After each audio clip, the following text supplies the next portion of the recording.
院长，我发现一件不对劲的事。什么事？我刚才去洗手间，发现隔间里有异常痕迹，像是有人用过，但没看到人出来。然后呢，我发现那不是我拉的。院长，你是不是占了我的坑？而且你今天拉的味道和以前也不一样。我万万没想到，上个厕所这差点穿帮了。不对，你不是院长，你到底是谁？我没理会这个疯子，而是绕开对方，头也不回地消失在走廊尽头。有古怪，得告诉苏姐姐。1个小时前，我穿越了，醒来时看到有个和我一样的人，随后那人化为点点星光汇聚到我脑袋里。这具身体也叫曹征，江海首富的弃子。1年前，母亲被曹家私生子害死，亲爹还把她送进精神病院，但这所精神病院竟是母亲唯一的隐藏产业。唯一知道这个秘密的人叫苏姐，平时由她打理医院，可终究还是没苟住。兄弟，既然我成了你，这仇我会帮你报的。恭喜宿主重生归来，您继承了一个落魄魔宗，身份为老祖。通过扩建魔宗、招收护法、扬名立威、契约或收徒等行为，并可获得封神值。封神值每累积100点，可进行1次词表抽奖。初始封神值50月弟子将自动为开启幻想成真，并对宿主绝对忠诚，系统言听计从。没想到看了那么多小说，这次终于轮到自己。但是重生魔宗老祖，院长，你昨晚是不是偷吃烧烤了？辣死6号了！等等，系统说我继承了落魄魔宗，可这里是精神病院，莫不是系统把精神病院当成魔宗了？如果这样，那扩建魔宗就是扩建精神病院的基础设施，护法就是护工，封魔弟子就是这里的精神病。对上了，真是天不生我曹大丞相，万古精神病院如黑夜呀！而且精神病院最不缺的就是神经病，尤其是3号。整天拿塑料玩具刀在院子里比划，总幻想自己是刀神转世。6号自认福尔摩斯，连屎的味道都要分析。9号更狂，自封股神，天天拿扑克牌当 K 线图研究。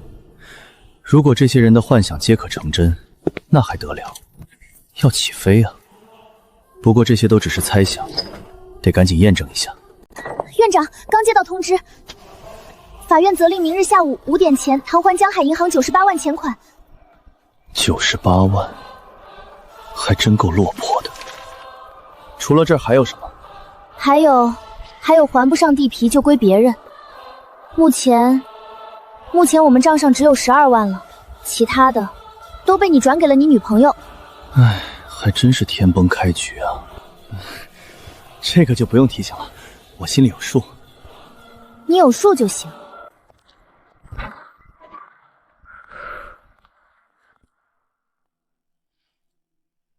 程程，这位是江海著名企业家张总，人家说了，想买下我们这儿的地皮，价格我都谈好了，足足300万啊！来得正好，我还愁着该怎么去找你呢。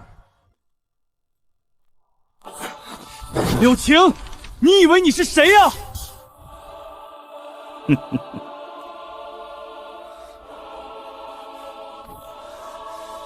老子说了要卖这块地吗？你倒好，还谈起价了。曹成，你凶我！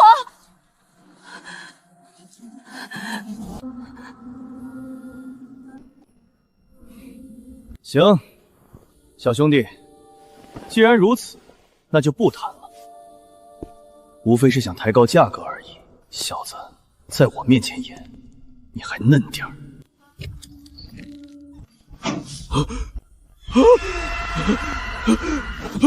你是谁？吾乃刀神，何人让我清修？什么刀神？哪里凉快哪里待去，别在这碍眼。张总，这人就是个疯子，不碍事的，别跟他一般见识。您再给点耐心，我一定说服我男朋友。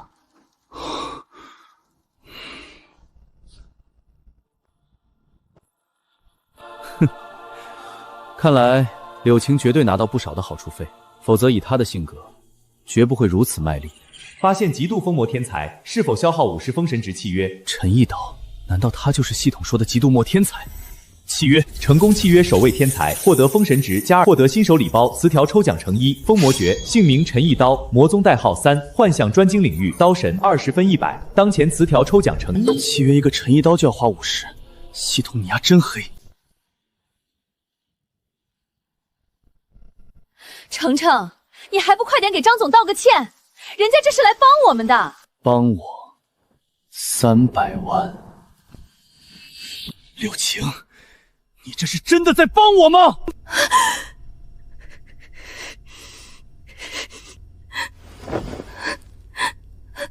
晨晨，你怎么能这么说？那边不都下通知了吗？你再不卖地，是想等着拍卖？如果真到那一步，你恐怕1分钱都拿不到。哼。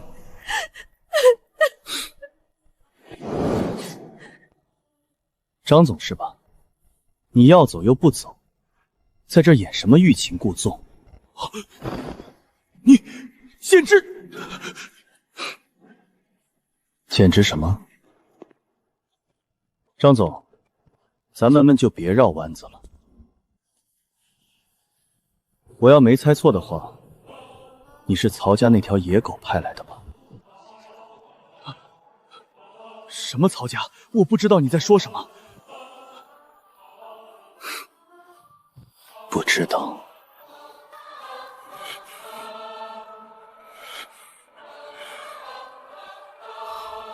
我很好奇，你到底给了柳晴多少好处费，才让她不遗余力出卖我？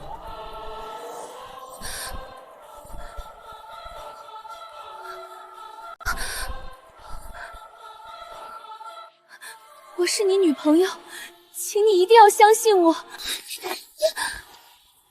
柳晴，你帮外人来坑我，还有脸说是我女朋友？哼哼，行，既然你都知道了，那我也不装了。没错，我就是曹总派来的。曹总说了，这地你卖也得卖，不卖也得卖。如今事情发展到这一步，撕破脸也好。反正曹成这个怂包，从小到大就没硬气过。程程300万够多了，难道你非要？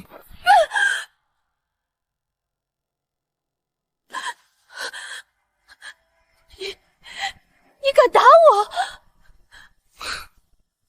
不好意思，手没控制住。曹成，我跟你拼了！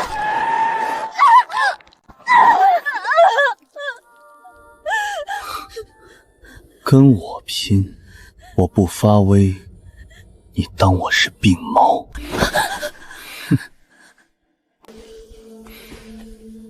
告诉你柳晴，你从我这儿拿走的东西，我都有录像。张总，你回去告诉那条野狗，这块地老子不卖，如果他真想要，让他过来，或许我可以考虑一下。哼，那我便等着看你拿什么还那98万，你就等着拍卖吧。起开点，你这个小子，还偷听我们说话！站住！怎么了，曹成？想干嘛？当然是让你从我这里拿走的东西都吐出来。想都别想！曹成，你要这样，我别怪我告诉曹家你今天的做的业。曹成，我劝你识相点。哦，不给是吧？可以啊，可以啊。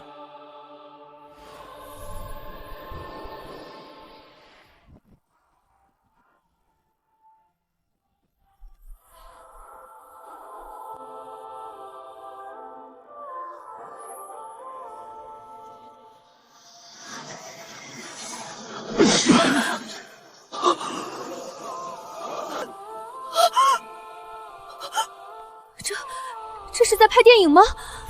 疯子，你是疯！大叔，你为什么要躺地上？你是在膜拜我吗？还是觉得我太帅了？又或者觉你是派来的间谍？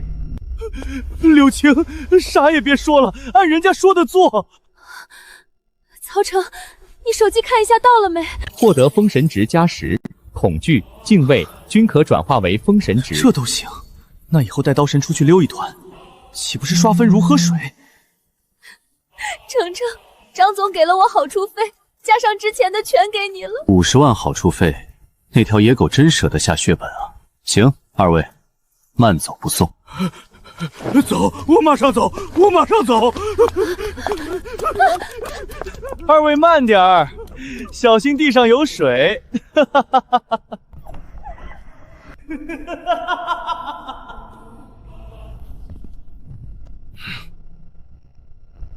陈一刀拜见老祖。别，叫老祖太中艳了，叫院长。是，老祖院长，院长就行。得，爱叫啥叫啥吧，自己没必要跟个疯子较劲，否则迟早成疯子。是，院长老祖。下一个契约者就是那个时常幻想自己是股神的9号。系统开始抽奖，获得词语双倍经验。也行吧，待会儿出去的时候可以多薅点封神值。3号刚才那一刀着实有点骇人听闻了，那种令人窒息的刀气，这要是带出去，这家伙不会见人就刀吧？3号，我问你，1+1等于多少？在我眼里，等于0。本神刀下1刀加1刀，2刀化灰烬，自然等于0。这他喵有道理。这逻辑好像哪里不对，又好像都对。这是什么声音？拆楼呢？院长，3号，你们来的正好。经过研究发现，我误会院长您了。6号大聪明，你是不是有多动症啊？发现天才，幻想专镜，极度推理。极度推理，极度股神，请问是否消耗40封神值契约？系统，能不能先赊个账？3号，把9号给我带走。3号，你这是干啥？院长有令，带你走。带我去哪儿，老三啊？你我乃同窗，可不能这样对我，求你了！我是股神，我能看穿前世今生，你要抓我去投胎，好歹让我把这辈子的事交代清楚啊！屁股神，股神，股票的股不是屁股，你听错了。不好意思，我耳朵睡觉呢。不管你说什么，院长老祖要带你走。你听我说，我能修改命运，真的。只要你放我一马，我帮你改命，让你下辈子投胎到帝王家。你也说了，你是屁股神，修什么命运？而且，你以为我有精神病吗？会信你这鬼话？3号，你个叛徒，你怎么成了朝廷鹰犬，竟敢欺压我等百姓？你这是干什么？今天我哪怕不在了，也不会让你得逞。院长老祖有令，阻挡者斩立决。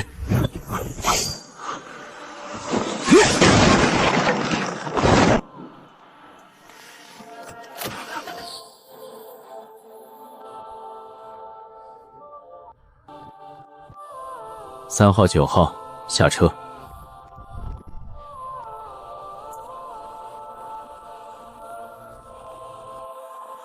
院长，这地方真心气派啊！别废话，跟着走。哟呵，曹成，这不是我们曹家的大少爷，曹家的大少爷吗？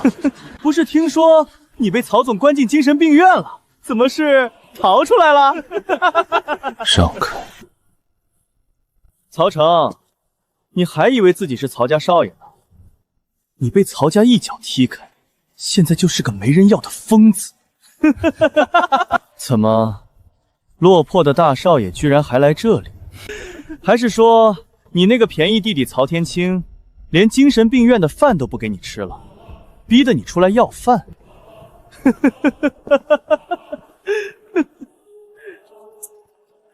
看看这白大褂脏成这样，你们精神病院是不是连洗衣粉都买不起了？还有这2个穿病服的，你是带出来溜村还是带出来要饭的？哦，不对，我不对，我忘了，我说了，你自己就是个要饭的。怎么，这个眼神不服啊？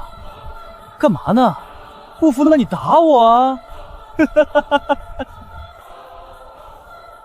！3号、5号，给老子干他！哟呵，曹成，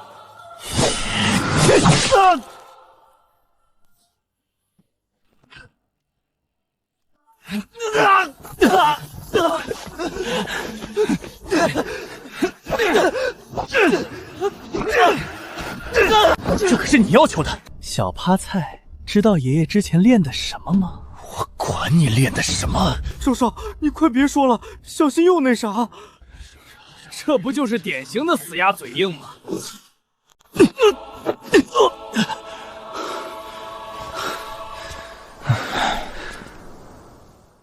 大家都听到了啊！刚才可是他自己让我打的。不服那你打我啊！我这个人吧，没什么优点，就是听劝。你敢打我，我要喊人抓你！抱呗。周少，你是不是忘了我身后这2位什么身份？这可是有证的精神病，到时候等后续鉴定结果，你就知道啥情况了。什么？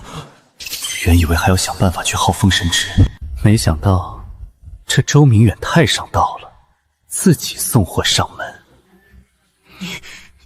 你，周少，他说的好像没问题。你给我闭嘴！放在以前，曹成还是曹家大少，哪怕被打了，我不敢有怨言的。但现在，对方不过就是一个弃子，凭什么还这么嚣张？曹成，你给我等着，我不会放过你的！行，等着。曹成，走，我们进去。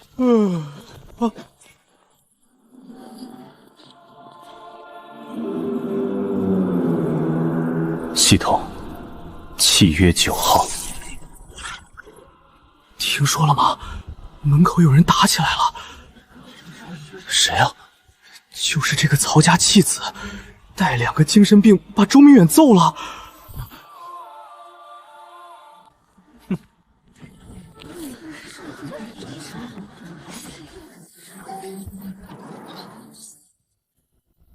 怎样？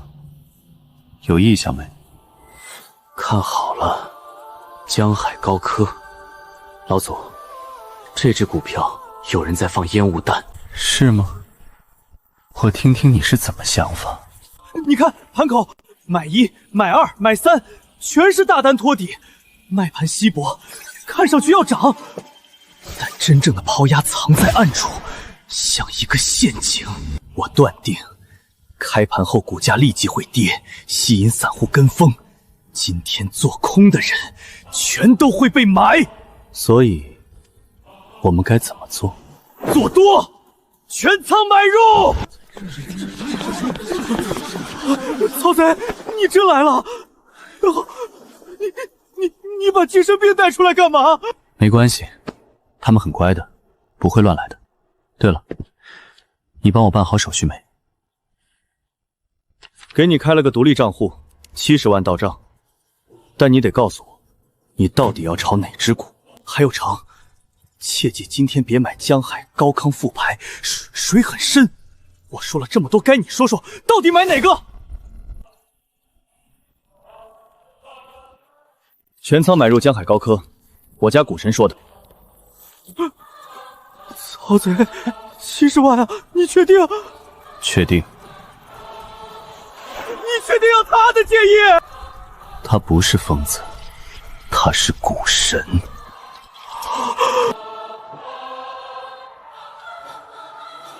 姐，你真的要进去？今天这只副白骨，我势在必得。可是姐，我的消息来源说，今天可能有某级的力量介入，风险很大。风险？今天这只股票必须赚。走，跟我去接王总。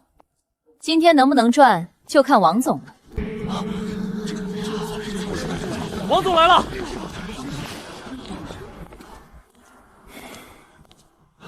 王总，这下好了，王总今天亲自坐镇。王总，我可是把房子都押上了，今天就跟着您发财了。王总3年前那波操作，江海谁不知道？12块进场，42块出货，3个月翻3倍，那是教科书级别的。那可不，王总是江北商会的首席操盘手。哼，你们姐弟的那100万，跟着我的单子走就行，包赚不赔。是，王哥您可是天才股神。姐，你看那边那个人是不是曹成？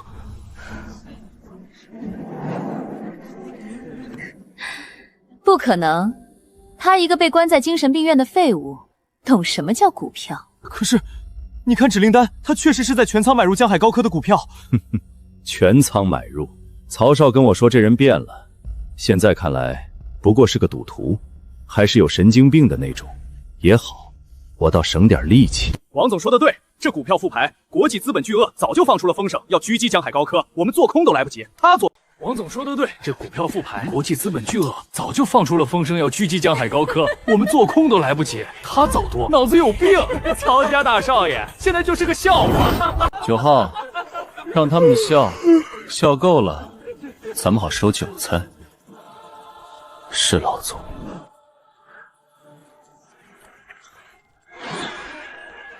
爹了，真有资本巨鳄在砸盘，王总厉害！你爹老子赚大了！我说什么来着？跟着王总，什么时候错过？这才刚开始，如果今天能跌穿的话……好了，这才哪儿到哪儿，好戏还在后头。喂，那位精神病院的朋友，现在平仓还来得及，一会儿谁哭谁笑都不一定，再等等看。还有那些一直笑到现在的人，待会儿从你们身上收割的封神越多，1小时的双倍卡可不能浪费。怎么回事？怎么涨了？不好，直接冲破了基础值，我巨亏10万。靠！王天成，你是个什么狗屁大师？老子信了你的邪！完了，王哥，怎么办？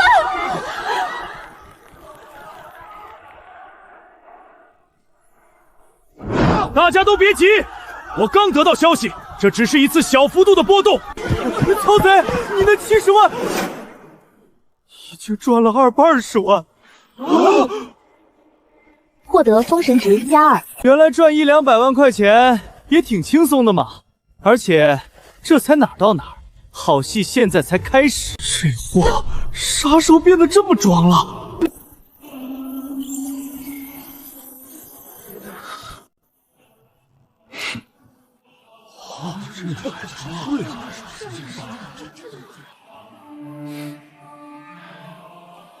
得想个办法再刺激刺激这帮人。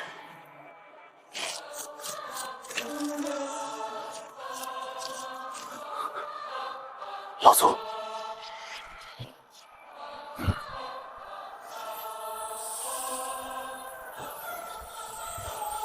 会有一小波回落，但不多。那些想止损的人看到回落会犹豫，一犹豫就舍不得割肉。等他们反应过来，才是真正的瀑布。这是他们的缓兵之计，先用小甜头把散户套住，等散户信心回来了，再一刀宰下去。这叫养猪。养猪，这次听过。股市叫诱多，拉高再砸盘全买，他能看穿，说明能力真在起作用。曹贼，你家这位股神靠谱吗？罗公公，你我好歹兄弟一场，信我，赶紧去把身家全押进来。你让我押身家？对，听一个神经病的话。他是股神，他是股神。可他们手里拿的是扑克牌，那是他的法器。老子信你一回就是一回。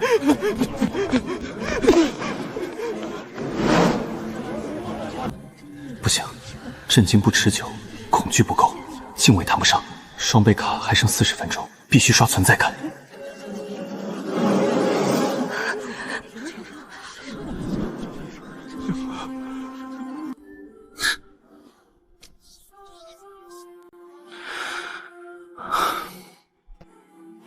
晴晴，你我虽然分手了，但你是知道我的。我为人心善，看不得别人受苦。你要是买了江海高科的股票，赶紧抛吧！真的，趁现在还来得及。曹成，你是不是看见没有？这位，我家股神罗斯的祖师爷。他是金融天才，他刚才给了我内部消息，江海高科马上要暴涨，涨到3、4层楼那么高。股神在此，大家快膜拜我！这词也太尬了。精神病院跑出来的，我说怎么看着不对劲儿呢？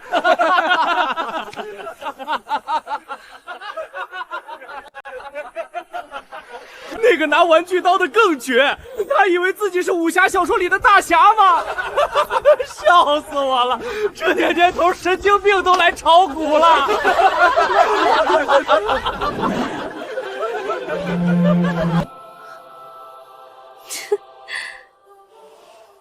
曹成，你别在这儿丢人现眼了，赶紧回你的精神病院去吧，这里不是你该来的地方。丢人现眼，这才哪儿到哪儿？青青，你听我一句劝，真的，我家股神说了，马上要大涨，涨到你怀疑人生。大家也听我一句劝，我不是神经病，我是为你们好，趁现在还能止损，赶紧跑吧！他真的是股神，能预知未来，能看穿 K 线，你们信我呀！获得风神值+456之后的风神值不够，远远不够。跌了，跌了，真的跌了！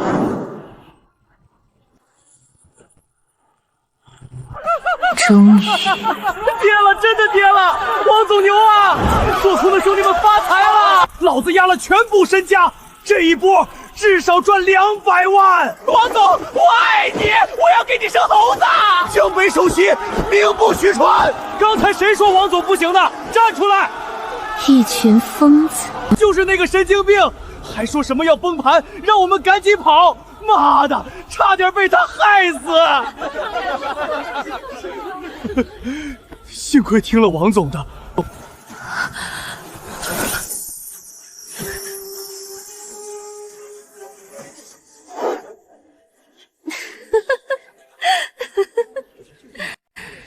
曹成，看到了吗？这才是真正的实力。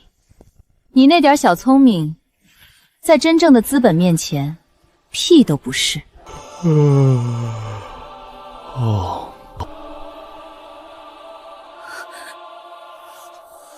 你不服不？你看看你身边那两个疯子，一个拿玩具刀，一个拿扑克牌，这就是你的股神？你刚才不是说要崩盘吗？不是说江海高康要让我们倾家荡产吗？现在呢，跌的是我们做空的，赚的也是我们做空的。你的股神呢？他怎么不灵了？曹贼，完了，全完了！你那70万全亏进去了。我刚才按照你说的，把身家全压了进去。我妈给我的老婆本全没了，你他妈不是说能涨吗？你家的股神呢？别急，我数10个数。10个数，10个数能干什么？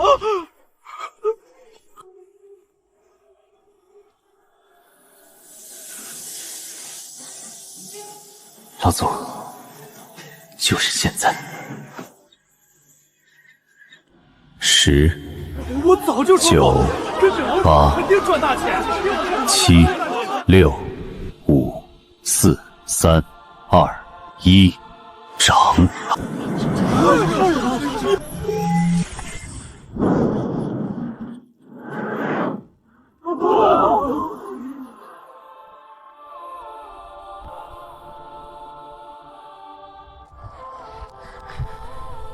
不可能！怎么可能？曹少明明说了要集合资本做空，怎么可能涨停？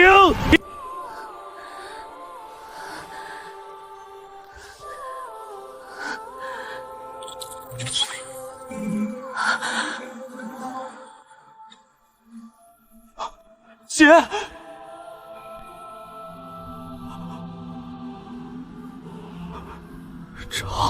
涨停了！涨停了！真的涨停了！娘西皮，我的老婆们翻了好多倍！哇！老子哪怕娶10个88万彩礼的媳妇儿，也够彩礼钱了！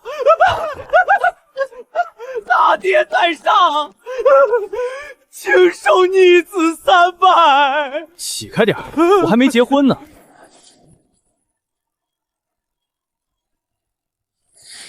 70万本金涨停！大家快看啊，王总要逃走了！快抓住他，就是他让你们倾家荡产的！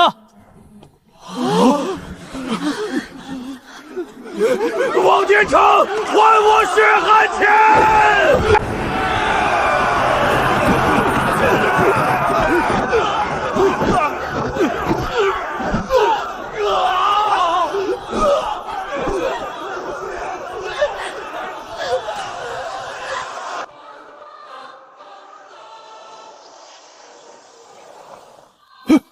少东家，您这是打劫菜市场啊？少废话，待会儿来食堂吃饭。好嘞，少东家万岁！院长哥哥，院长哥哥，月月好想你。哦，给你的。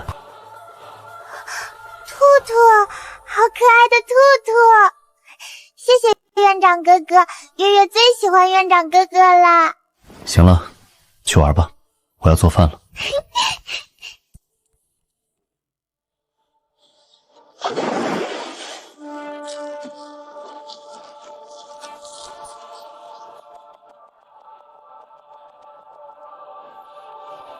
院长，你还会做饭？怎么，不像？苏锦，今天这顿是犒劳你的，这2年辛苦你了。少来，你赶紧做饭，月月饿了。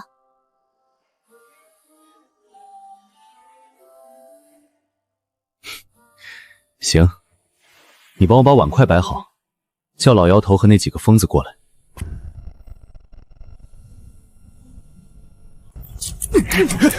我的！你3号，你他妈别抢我排骨！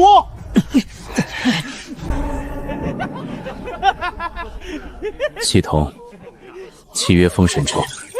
让开！激动推理！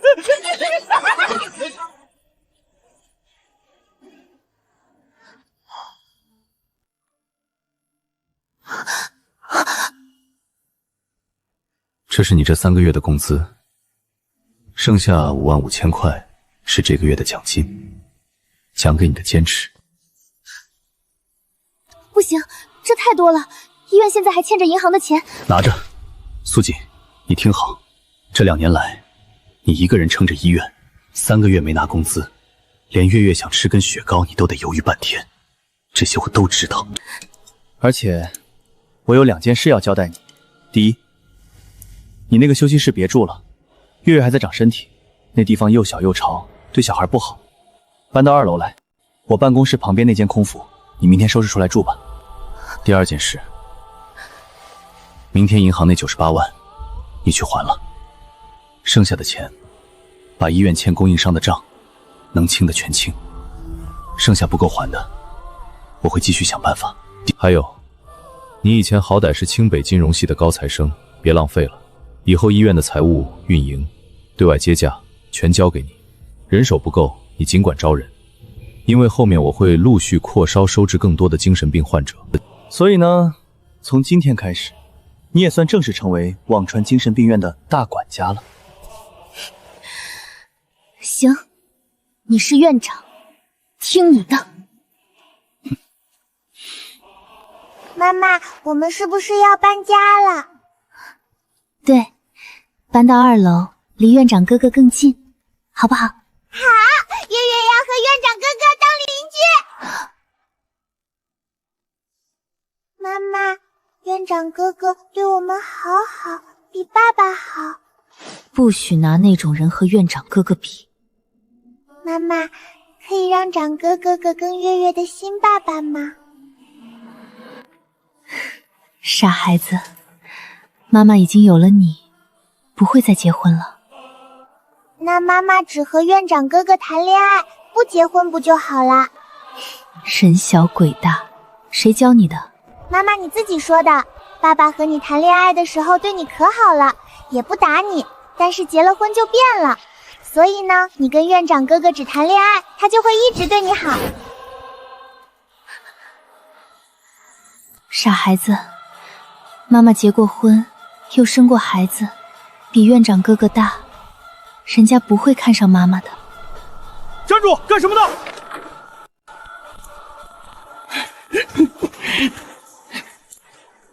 曹琛，我们走一趟。你涉及一宗谋杀案，现在要带你回局里协助调查。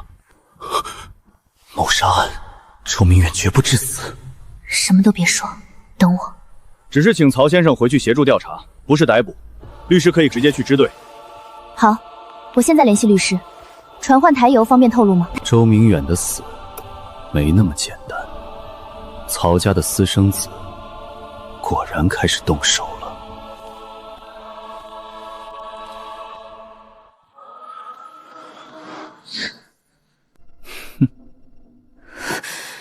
都进来了，还敢用这种眼神看我？曹琛，今天上午9点，你在美金融交易所门口当众殴打周明远，不到2个小时，他就走了。你觉得这个时间线，你脱得了干系？这女人更年期，好歹没掏枪逼供。林队长，如果我没猜错的话，你一定让人对周明远做了尸检，而且有了结果。如果真是我，刚才那几个警员带我回来的时候，就不会用协助调查的名义了，他们会直接逮捕我。我说的对吗？根据法医的初步结果，周明远的死因并非外力，而是一种尚未明确的毒素引发的器官衰竭。但这并不代表你的嫌疑就解除了。周明远中毒的时间窗口恰好就在你接触他的前后，所以你最好给我老老实实回答接下来的问题。行，林队长你问。姓名：曹征。性别：人妖。别生气，我就开个玩笑。曹征就算最后查明周明远跟你没关系，你当众侮辱他人的行为，依然可以被追究寻衅滋事。林队长，你是不是搞错了？我没打人啊！今早我本来是带2个病人去美金融交易所做一项特殊的心理治疗，结果周明远主动凑上来，故意刺激我的病人，我冲上去是去拉架的，好吧？拉架？根据周明远的那几个朋友的供词，你拳头抡得比谁都猛，你管那叫拉架？那你去看监控啊，监控总不会骗人吧？而且你也说了，那是周明远的朋友，这证词能没有偏向？是我，准备办理曹成的暂时拘留手续。林队，曹成的律师到了，要求立刻与当事人见面。办案之地，律师不经允许就带人闯进来，这是完全不把警方放在眼里。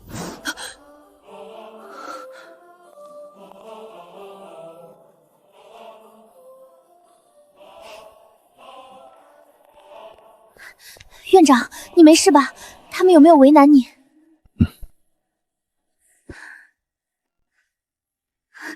尔可欣是我大学最要好的闺蜜，也是刑事律师，没有她打不赢的刑事官司。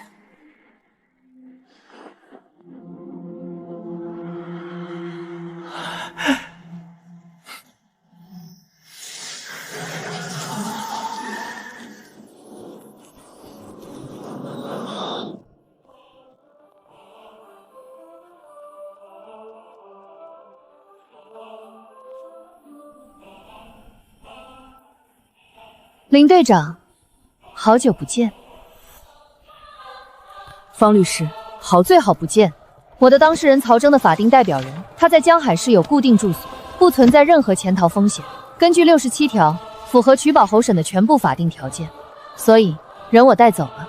取保勾审可以，但有几个条件：第一，曹成目前仍在嫌疑人的范围之内，在此期间不得离开江海市；第二，必须随时配合传唤调查，随叫随到；第三，不得以任何方式接触周先生家属及本案相关证人。这一套程序走下来，滴水不漏，无可挑剔，既给了方律师面子，又不会让人觉得我是在徇私。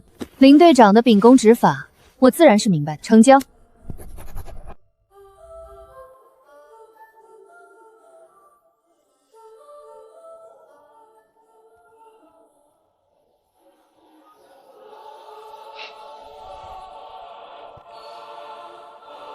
去保只是暂时的，如果周明月死是曹天清嫁祸，那对方精准下毒且天衣无缝，背后的能量绝不简单。曹天清身后还有谁？仅仅是为嫁祸，还是说这是更大棋局里的一步？他很清楚，不能脱身麻烦就会像雪球，曹天清不会给喘息时间，周家也不会善罢甘休，到时候有系统傍身也会被围追堵截。他必须自证清白，要查案，最快的切入点就是林清雪，起码有方可欣这层关系。可是怎么取信他？随即目光落在了6号身上，让他们信精神病能破案，这是比精神病还精神病，但这是唯一的突破口。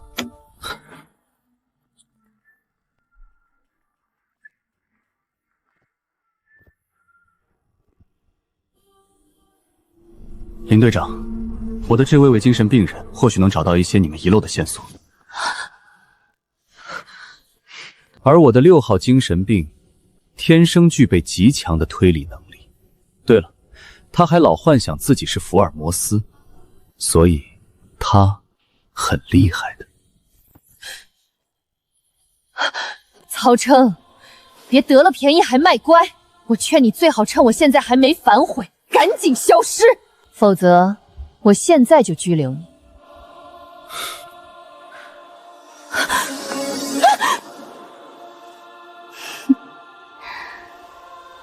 别急，看看他想干什么。行，那就先证明给我看，你这位福尔摩斯到底有没有推理能力？如果不能，那就赶紧给我消失。等的就是这句话。6号，你的推神之名，你的正义之光受到了质疑。去吧，让人们知道什么叫推理之神。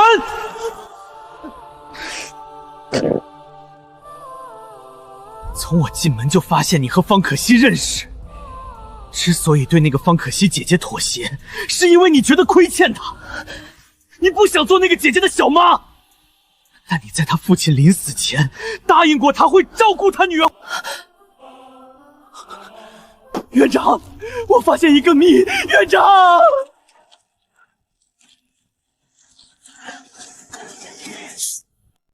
我的附魔诀不稳了。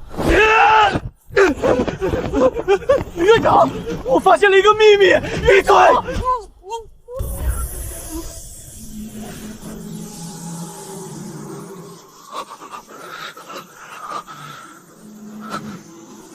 坚持住，院长，秘密。从现在起，我没让你说话，你不许再说一个字，听见没？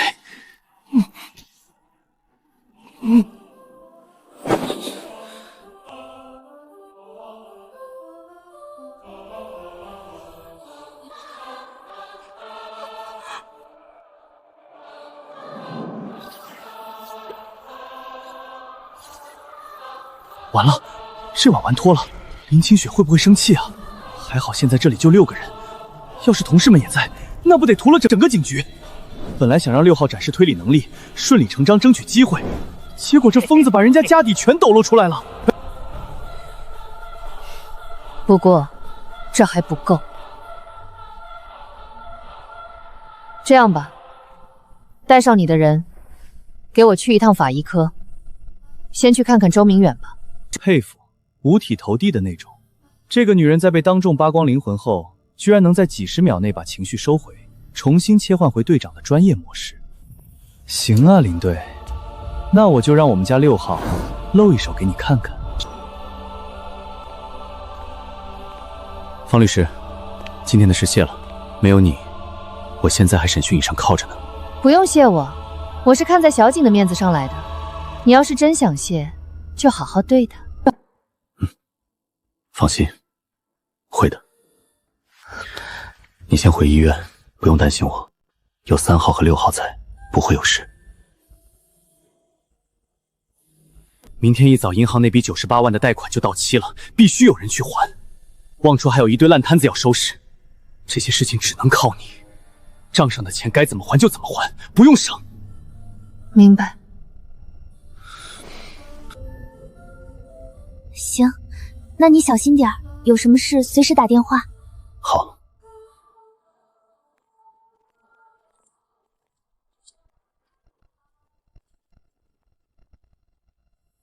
小景，你老实交代，你那个老板到底是什么人？是不是骗子？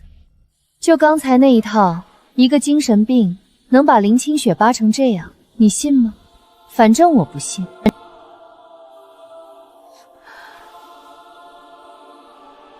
我不知道，但我知道，今天的他已经不是以前那个曹成。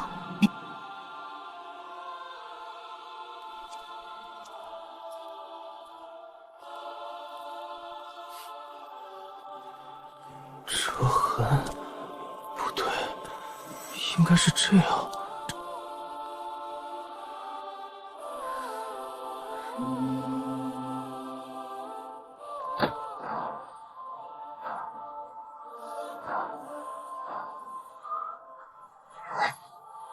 清雪，你怎么来了？老何，把检查结果从头讲一遍。从头？对，从头开始，就当我不在场。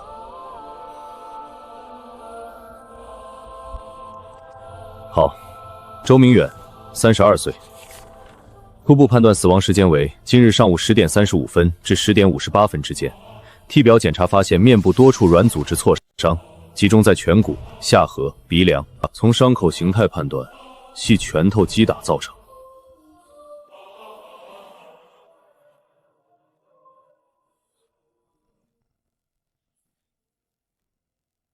但以上均为皮外伤，不足以致命。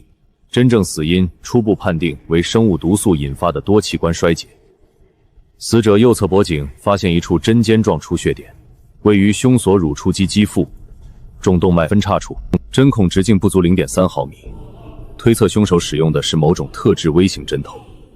血液毒素已送省厅毒理实验室，目前国内数据库无匹配记录。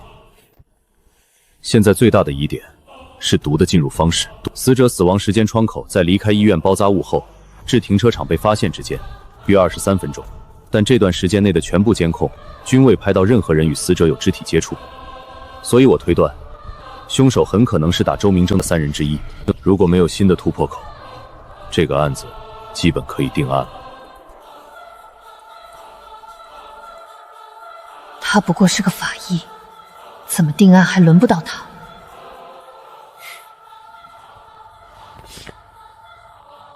小刘，把周明远案的所有相关资料和视频带来法医科。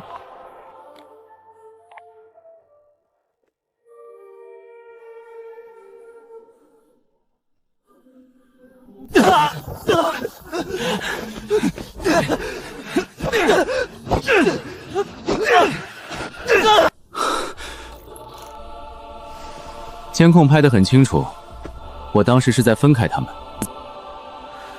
老何，继续吧。地下停车场的监控也调取过，全程无人接近，同时车内未发现可疑物品。医院包扎室的监控也查正常，所以目前我们卡在毒源上。毒是扎针进入的，凶手少需要接近死者到1臂距离，持续2到3秒，但这段时间全部监控都排除了这种可能性。林队长，嫌疑洗得差不多了，那我岂不是可以走了？走？交易所门口的监控只能说明你躲了摄像头，不能说明你没动手。行了。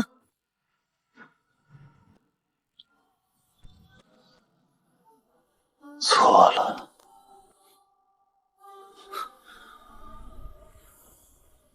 清雪，你让我配合，可以，但你得让我知道为什么。他一精神病竟然指着我验过的人，说我错了。清雪，我这是法医科，不是精神病院，你让我跟一个精神病人讨论结果，这要是传了出去，砸咱的脸还要不要？老何，听他的。好，那就请这位专家说说看，我错在哪儿了？微型针头搭进皮肤，针尖刺破毛细血管，组织液渗进针孔四周，形成一圈暗红色的淤血扩散。这个针孔只有表皮破口，没有淤血，没有浸润。福尔摩斯说过，如果一只鸭子看起来像鸭子，叫起来像鸭子，但脚上没有蹼，那就不是鸭子。对，皮下没有出红。我验了20年尸体，教法医学的教授在课堂上讲的第一课就是区分生前伤和死后伤。我不可能漏掉这个细节，但在这个案子上，我竟然漏了。所以，毒不是从脖子进去的，毒是从纱布这里进去的。纱布，每一卷纱布都有牌号，高温灭菌处理。你说纱布带毒？化验。好，化验就化验。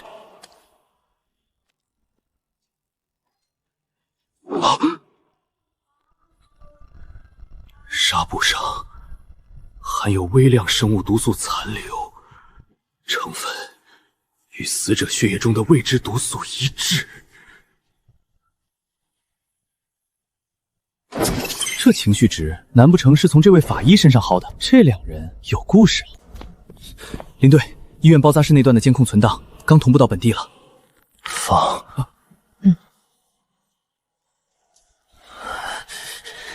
再放一遍，停！看这里，包扎前5分钟，有个戴口罩的男医生进了处置室。进去时，左胸口有胸牌，但出来后，胸牌不见了。戴口罩进处置室很正常，那是拿东西的，那正常。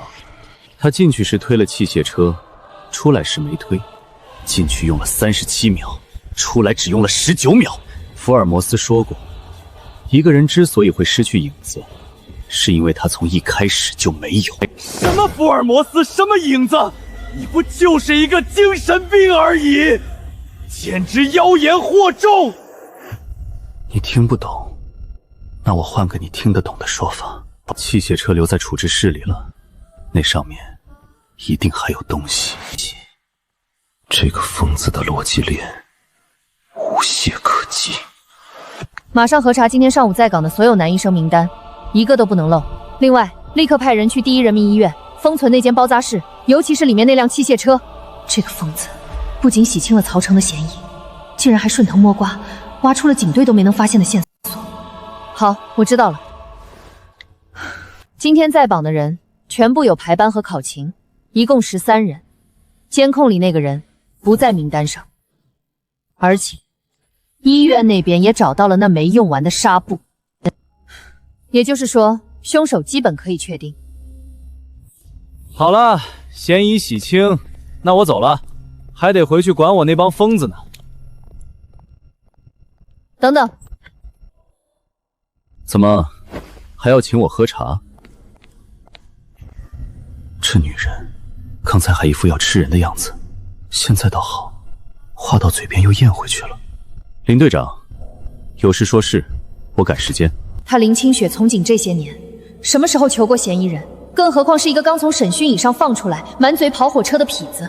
但现在，根据专业估计，那些孩子肚子里的胃酸会在今晚12点左右腐蚀毒袋的包装，一旦破裂，这就是几十条鲜活的生命。曹成，林队长，我不是什么好人，不是超人，更不是什么圣人。你手里有大案，我手里有一家快倒闭的精神病院，各有各的难处，而且我跟你们还是少打交道。这话的模棱两可，但我心里清楚得很。我身上有系统，有369的幻想成真，这些东西要是被官方盯上，后果不堪设想。别说破案，到时候连自己怎么被切骗的都不知道。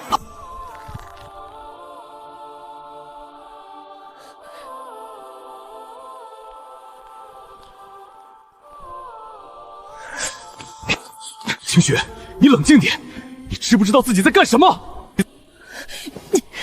放手！我不放。1078是省厅挂号的特大要案，多少双眼睛盯着，你让几个精神病去参与专案侦破，这要是传出去，你的前途就完了。清雪，我是为你好。这3年以来，只有我知道有多难，可你也不能因为一个虚无缥缈的希望，把前途压在几个精神病身上。那个曹成是什么人？被家里关在精神病院2年的废物。那2个穿病服的是什么人？疯子！你让疯子来破案。清雪，你冷静想一想，这像话吗？何明，请你记住，你不过是一名法医，你的职责是验人，我的职责是破案，所以你没资格对我指手画脚。清雪，你听我说。闭嘴！何明，我叫你闭嘴！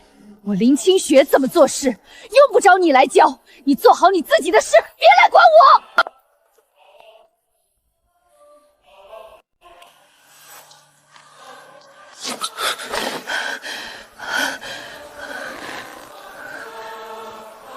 林队长，你这是……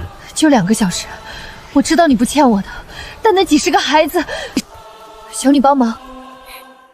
林队长，帮是人情，不帮是本分。这件事，我实在无能为力。我这家里可还有几10号精神病等着我回去。今天出来1天了，再不回去管管，明天住院楼能不能立着都是个问题。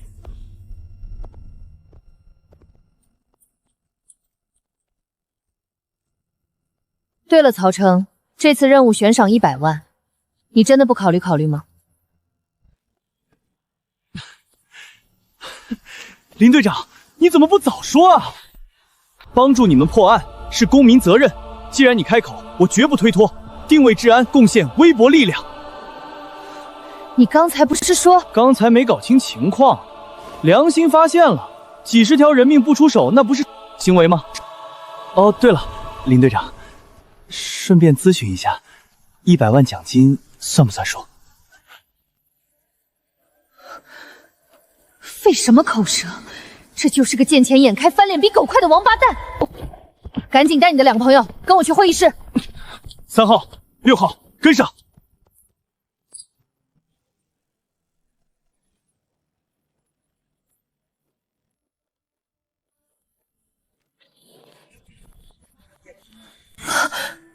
林清雪，你果然是像某人说的一样，真要让几个精神病来协助破案。枉我之前一直看中你的能力，你现在太让我失望了。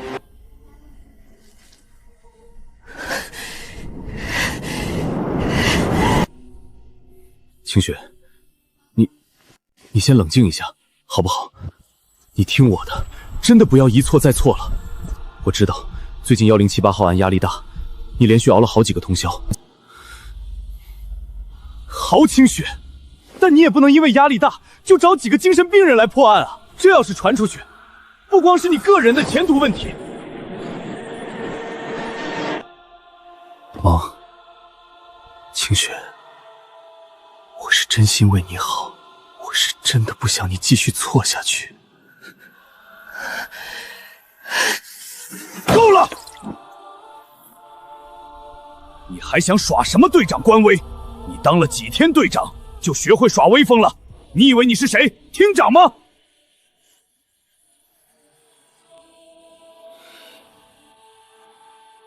也亏了何明一直在追求你，一直肯受你的气。换个人，谁受得了你这种脾气？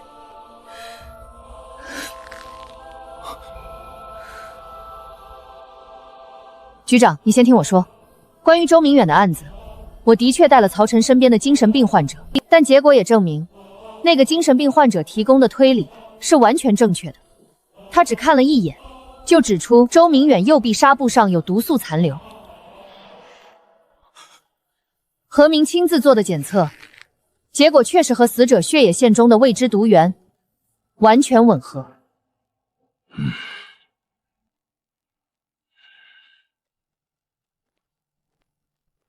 这说明什么？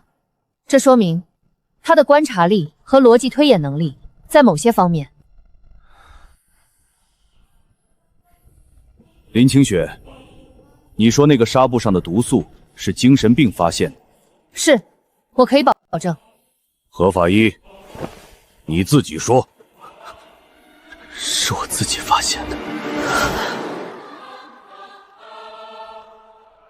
你还有什么话说？好，既然你自己都解释不清楚，那我也不问了。从现在起，林清雪，你被停职了。局长，闭嘴！我还没说完。你不光是停职，从现在起，你也不再是1078号专案组的成员。你的专案组负责人资格，我现在就给你踢了。周菲菲，在。从今天起，1078号事编你全权负责。林清雪停职期间，支队队长的职务也由你代理担任。你做了3年副队长，也该有个表现的机会了。是，请局长放心，我一定不辜负组织的信任。我等这句话等好久了，从林清雪空降的那天起，我就在等一个翻盘的机会。现在机会终于来了，而且还是林清雪自己送上门的。得，看来奖金是泡汤了。不过也好，我一个小小的院长，还是别跟着瞎掺和了。3号、6号，走了。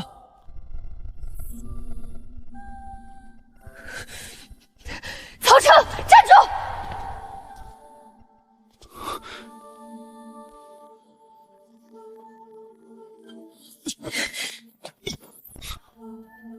跟我走，你们跟上，快！时间来不及了，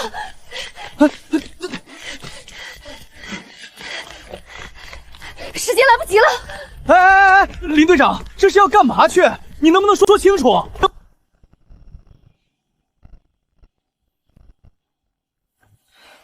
你听好了，从现在开始，你只需要配合我的工作，只要你配合我，只要我们能顺利找到那些孩子，那100万奖金我私人给你。私人给，这不合规矩吧？毕竟你现在已经被停职了。这是150万。林队长，正义必胜！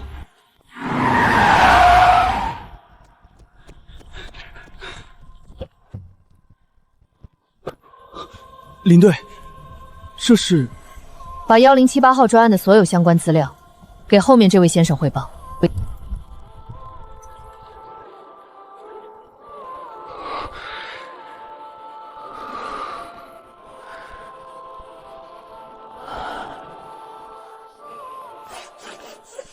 这里，我们排查过3遍了，排查结果没有。这里。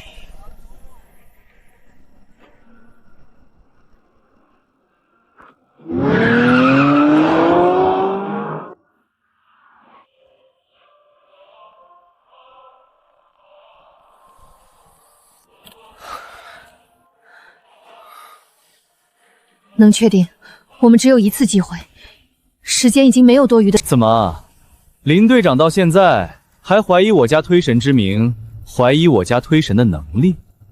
我看，要不再给你推一下你的一些其他东西。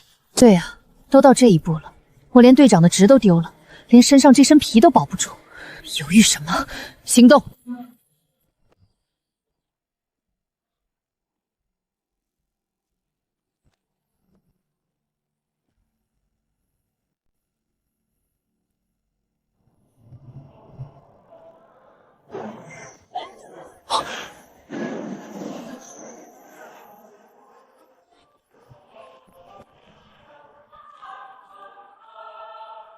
！3号，下车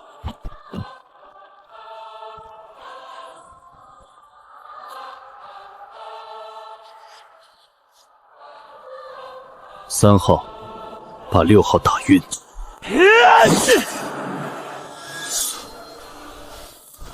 轻点儿，你他妈轻点儿！这是我的宝贝，别给我打坏了。是，老祖院长。走。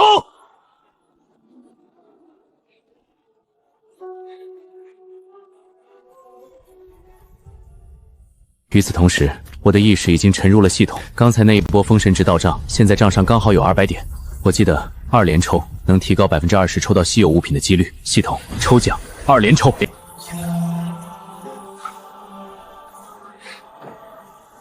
获得词条读心术，限时5分钟。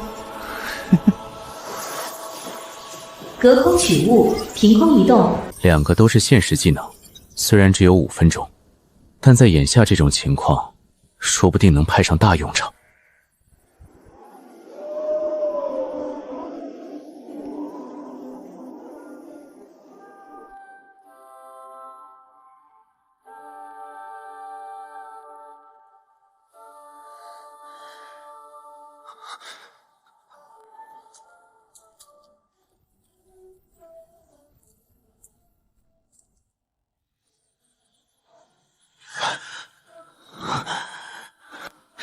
走，别动！谁？队长别开枪，是我。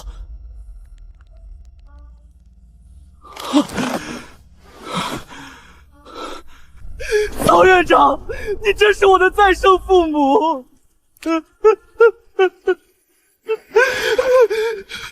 你们推理的果然没错，这帮人现在是惊弓之鸟，而且真的有重火力武器。获得封神值加10，当前封神值10分100。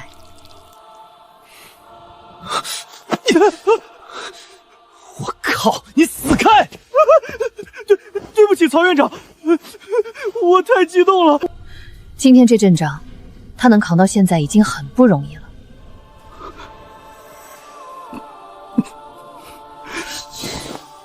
但你来干嘛？还带着你的病人？算了，你们2个待在这里别动。小刘，跟我走。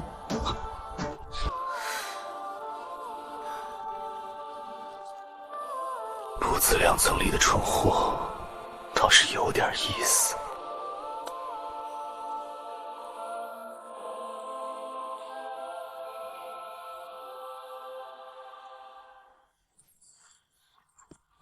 3号，我指的那个方向，给老子一刀砍死你！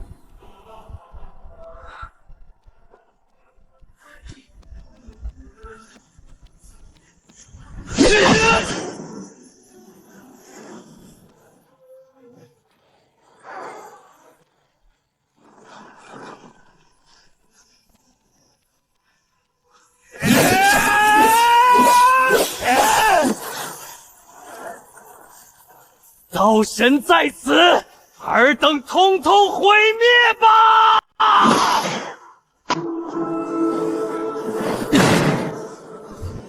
靠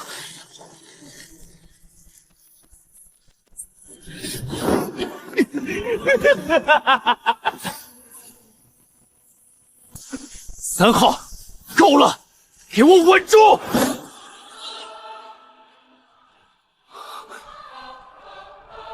是院长老祖。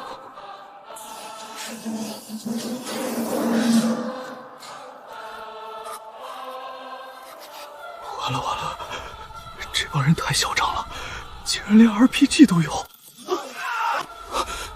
你给我听好，他们只有2个人，我们也是2个。我打正面，你绕侧面，听明白没有？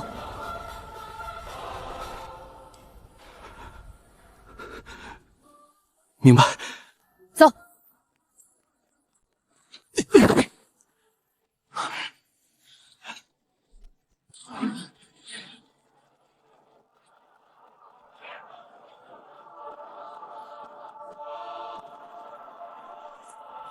3号，看他娘的！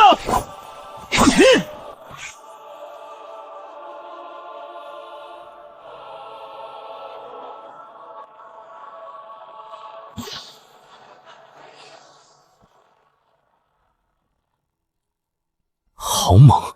系统给的能力怎么都这么变态？不过好在，这次他没有爆发封魔技，而且这一刀砍得干净利落，即砍即收。你都问了几遍了，我说了，我不知道。你以为我会信？信不信随你。我知道在哪里啊！人就在这里。你说什么？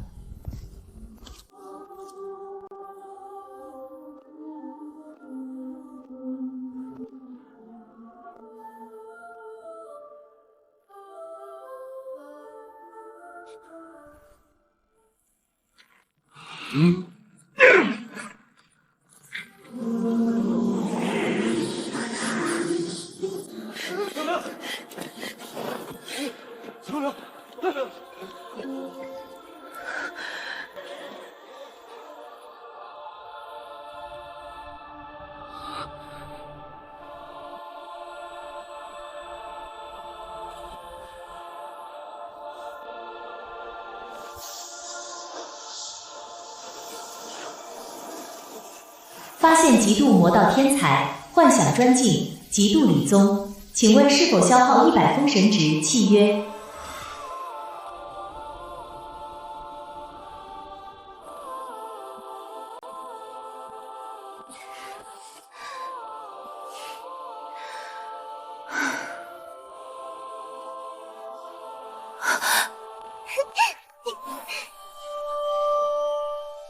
妈妈，院长哥哥还在睡觉，我去敲了好几次门，他都不理月月。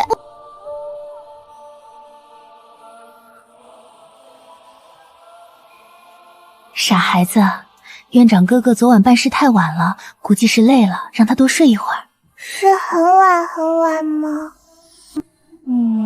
很晚很晚。比月月睡觉的时间还晚吗？比那个还要晚。那月月刀神叔叔晚，刀神叔叔从来不睡觉。唉，这小丫头又在折腾什么呢？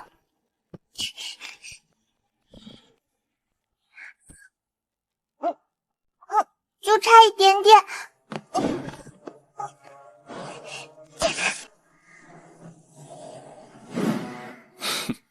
就让你多活几天。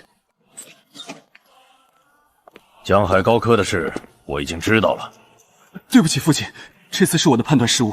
行了，江海高科这颗棋子我们布局了2年，虽然这次没能吃下来，但不代表就没有机会了。我们曹家在江海高科有原始股，而他们马上要举办一个全国理综大赛，1000万奖金，阵仗不小。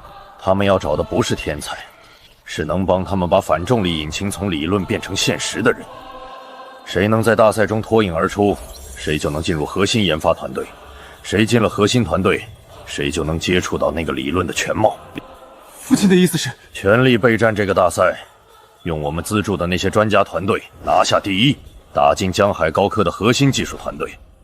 到那时候，不管国子入不入股，都挡不住我们从内部把技术拿到手。我明白了，明天我就联系他们。曹成，毕竟是你哥，如果有时间，你还是去探望一下他。这话什么意思？难道这老东西看出了什么？是，父亲放心，他毕竟是我哥，我一定会好好照顾他的。这就好。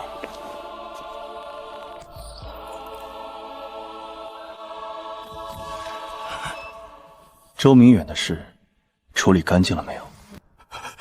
干净了，人出境了，绝对找不到。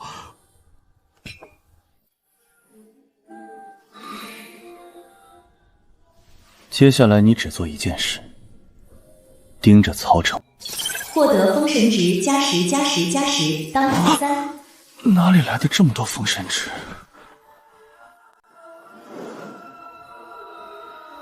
几点了？估计这小家伙又来敲过门，发现他不行，就把自己的镇床神圣留这儿了。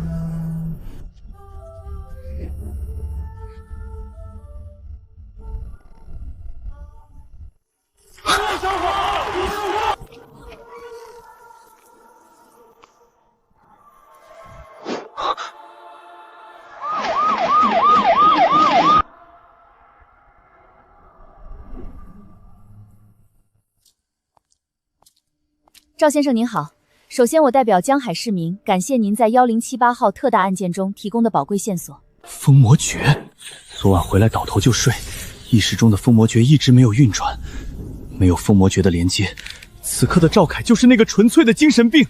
请问您当时是怎么推断出孩子们的位置的呢？根据我的推断，你今天早上吃的是韭菜馅的包子，而且你昨晚没洗头，你的头发看起来蓬松，但发根部位有油脂分泌的痕迹，这是隔夜未清洗的典型合征。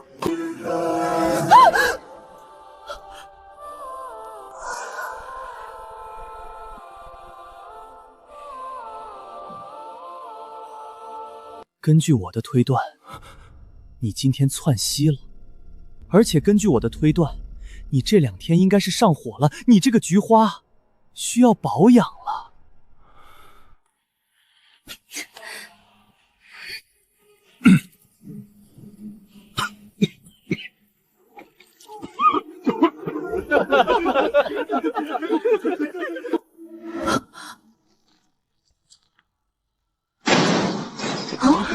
冲啊！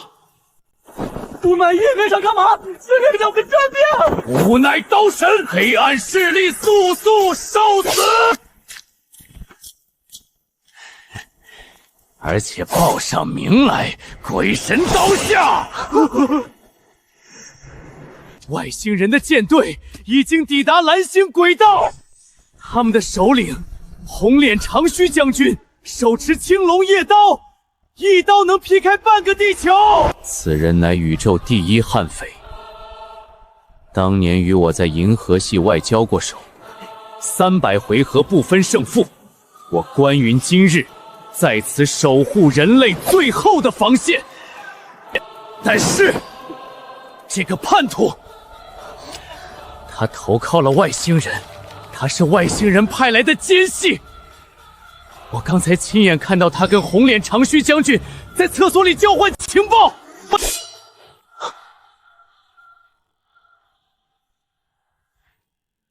没错，我就是外星人派来的首席经济顾问。我的任务是帮助哈基米星人掌控你们的金融系统，然后这里改成哈基米南北绿豆烧烤城。老刘，你不是说林队长推荐的人是个天才吗？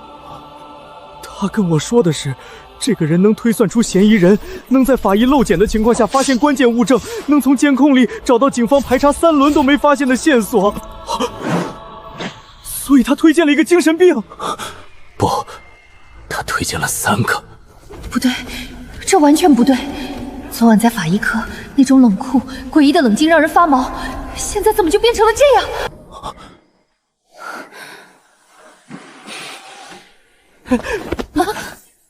各位，我是股神，能预知未来，能看穿 K 线，信我的，今年牛市冲天；不信我的，年底倾家荡产。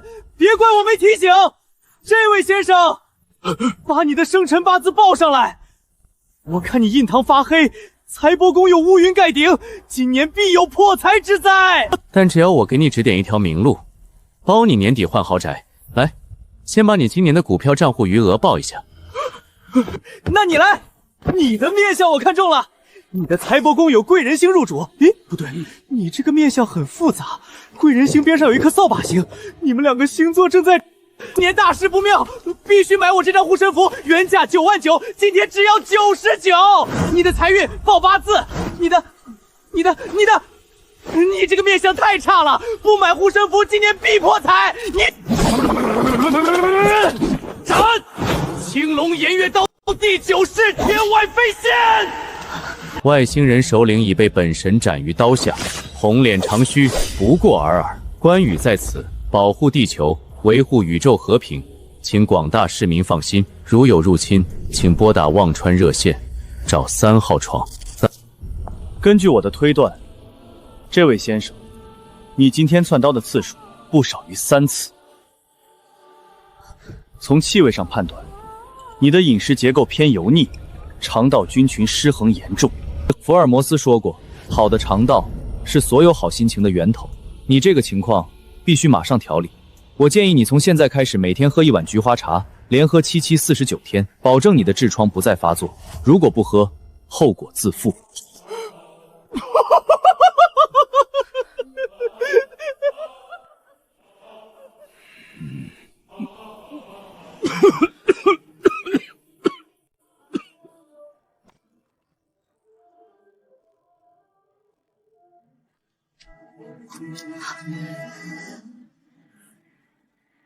清雪，你是不是该跟我解释一下？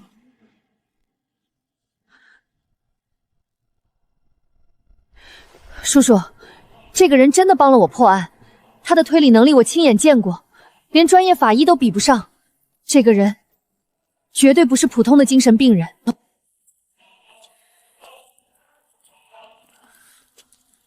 林队长，你之前说的那些，这就是你说的天才？那个拿刀的在喊外星人，那个算命的在卖护身符，那个推理天才在闻厅长的屁股，这就是你说的天才？那能怎么办？事实就是那些孩子被救回来了。不管你们信不信，线索就是他提供的。他的确不是正常人，但他的确比我们所有人都更早看到了真相。哼，行了，青龙偃月刀，急急如律令，把你的生辰八字给我。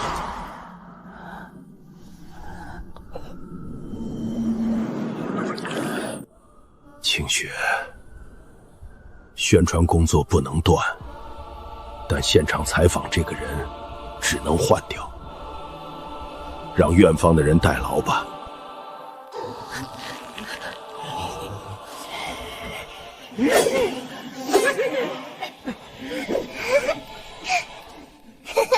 也知道这是实在有些为难，总不能对外宣布，其实江海案件这次是在精神病的线索指导下成功破案的。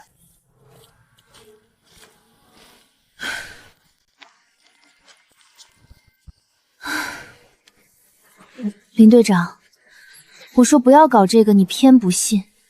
我提醒过你可能出乱子。他们三个如今离了我家院长就是这副样子。我没想到没了你老板兜底，差距会这么大。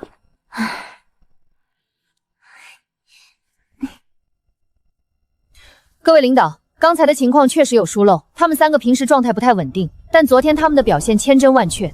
这位是苏小姐，她是这里的行政负责人，现在由她代表接受采访。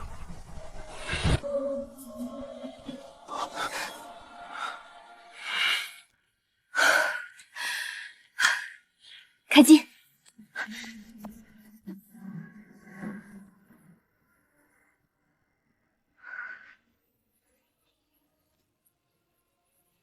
首先，感谢江海市局和各位信任。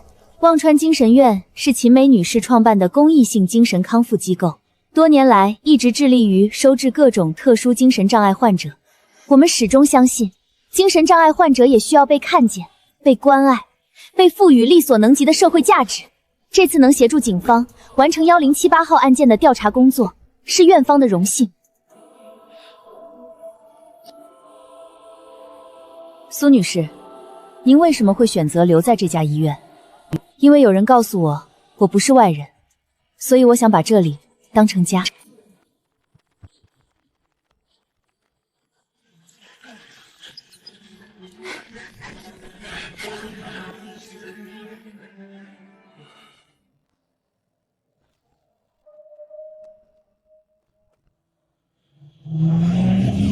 大招第一式，大招第二式，大招第三式，是刀法第三式。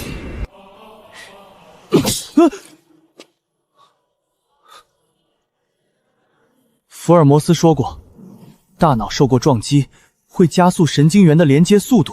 刀神叔叔，你为什么总是要背个凉席？这是奥特披风，刀客不穿披风是对敌人的不尊重。刚才他把采访应付过去了，但这不代表问题不存在。医院现在能管事的只有我和老姚头2个人，369需要有人看着，月月需要照顾。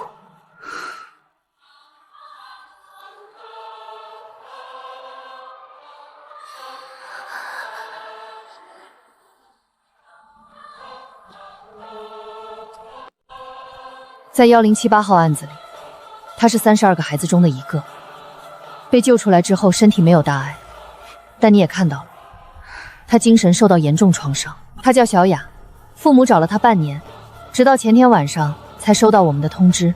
本来想送去青山精神病院，但那边费用太贵，我看你们能不能将他收下。林队长，林队长，情况不同了。过去是秦姐在，她能贴钱养着医院，现在我们医护人手太缺。如果强行收治一个重症精神疾病孩子，暂时没有足够的人手全天护理。我能理解。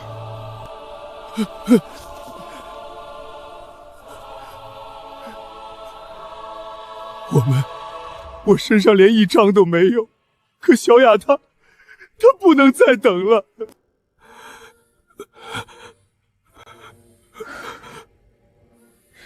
放心，救助的事我已经在协调，市里的公益基金加上省里的专项拨款，应该能凑到一部分补贴，按月拨给忘川。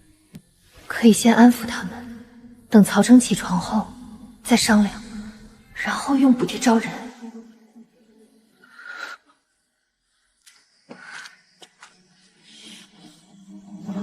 好。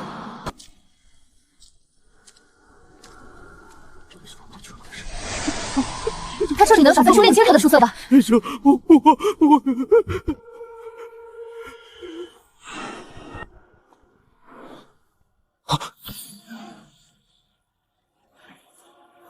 丁发现极度魔道天才，幻想专辑，极度理宗，请问是否消耗100封神值契约？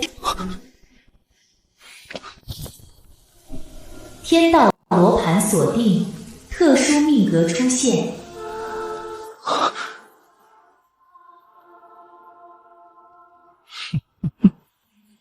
财政赤字补贴未必能覆盖。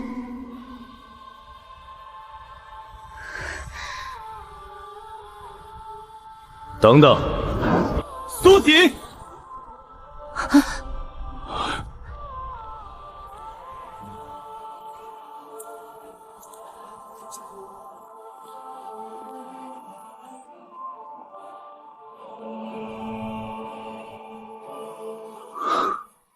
我们忘川精神病院，自打我妈秦梅创办以来，一直秉承的就是悬壶济世、普度众生的宗旨。收治社会困难精神病人，那是我们忘川的传统，是我们刻在骨子里的使命。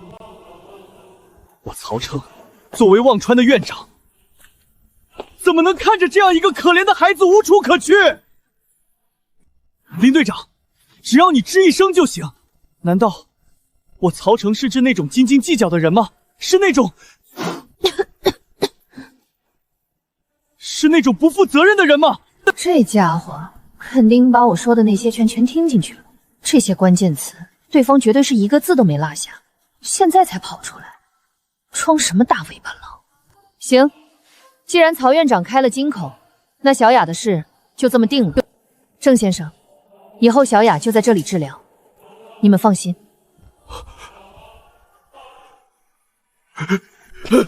别！你这是干什么？折我的寿呢？谢谢你，小雅她不能再等了。行了，大男人别动不动就掉小珍珠。我们忘川虽然不是什么大医院，但治一个孩子还是治得起的。妈妈，给你，这是我的兔兔，它叫芬芬，它很乖的，从来不咬人，你摸摸看。你要抱好哦，你不抱它，它会伤心的。妈妈，我把兔送给姐姐了。月月真乖。那姐姐以后会跟月月玩吗？会的，等你姐姐好起来了，她就会跟月月玩了。那月月每天都来。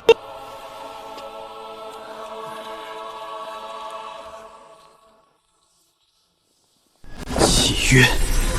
丁消耗100封神值，成功契约魔道天才，获得封神值加20。姓名魔宗戴小雅，幻想专精领域理宗全科，精通人类已知各科所有巅峰知识。当前封神值150问100。100点封神值，这是契约弟子里最贵的一个。陈一刀花了50，赵凯和张龙各花了40，而郑小雅直接就是100。理增全科精通物理、化学、数学、生物，这哪是什么精神病？这是一台行走的人类知识库。虽然暂时还不知道有什么用，总不能让她参加考试吧？但我直觉预感到，这个小女孩的价值绝对远超100点封神值。不过，那都是以后的事了。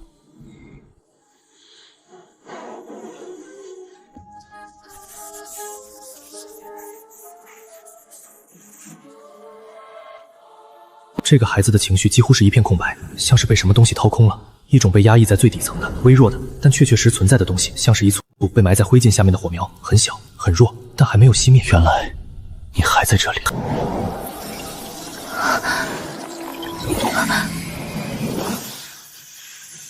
契约成功。兜兜转转，最后还是回到了我这里。小雅。从今天起，你就是我的2号了，开心吗？好好活下去。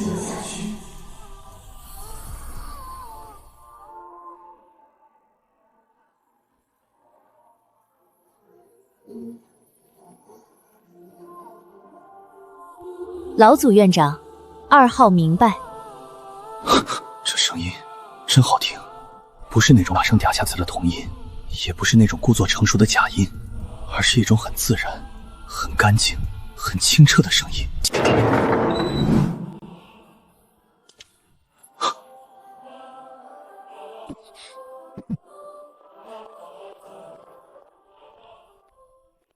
林队长，这个地方选的不错嘛。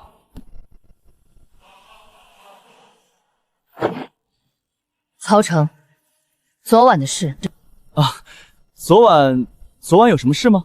孩子肚子里的东西，还有昨晚在那间厂房里，我搜遍了整个厂房的每一寸地面，却找不到任何火药残留，一点都没有。曹成，你不想解释一下吗？林队长，昨晚的事，我可以跟你说一点，但是有些事。我不能说，不是因为我不信任你，而是因为这是我妈留给我的东西。我只说这些，剩下的你自己能猜到多少算多少。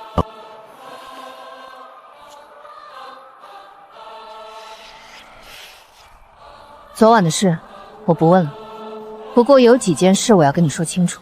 你没有出现在报告里，你的病人也没有。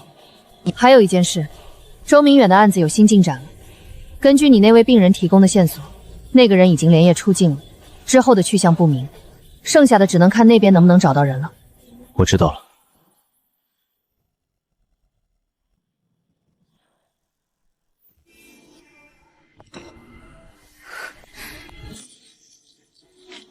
还差一点。这3天以来，我的封魔诀的运转已经到了一种前所未有的流畅程度。如果说之前对这套非人法的掌握还停留存在会用的舰队，那现在就是彻底的懂了。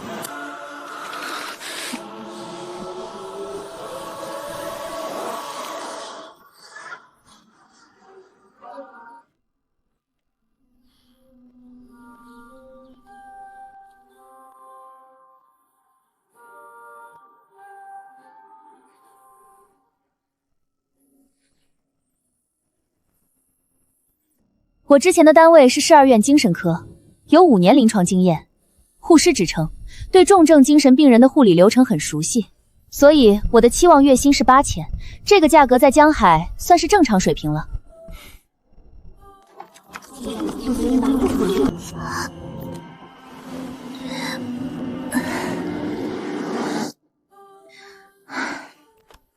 各位稍等，我先把资料整理一下。苏小姐，我的期望薪资已经是最低的了，希望您认真考虑一下。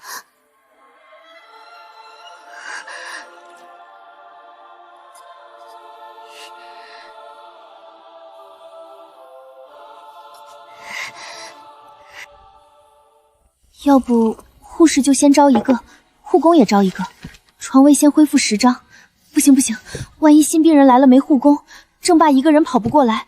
可是招2个的话，账上就只够撑到下个月了。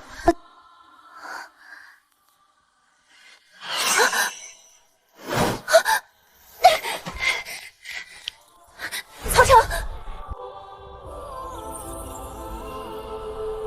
现在网上都在讨论这个，说生鲜就有1000万呢。可惜我是学金融的，要不然也想报名参加。